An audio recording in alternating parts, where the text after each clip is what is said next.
Hi everyone, welcome to the Touch to Click channel. Today, in this video, we'll show you how to open exe files on Windows 11 in a simple and beginner-friendly way. Now let's get started. Step 1.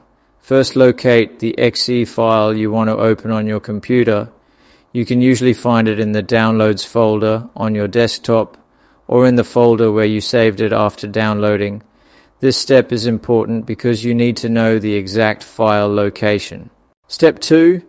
Once you find the exe file, double-click on it using the left mouse button. Windows 11 will try to open the file automatically, and this action starts the program or installation process. Step 3.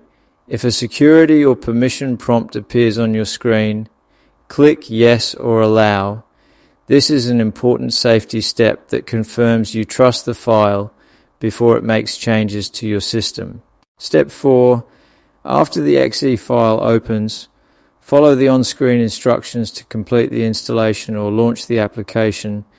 Always make sure the file comes from a trusted source to keep your Windows 11 system safe. Thanks for watching this video.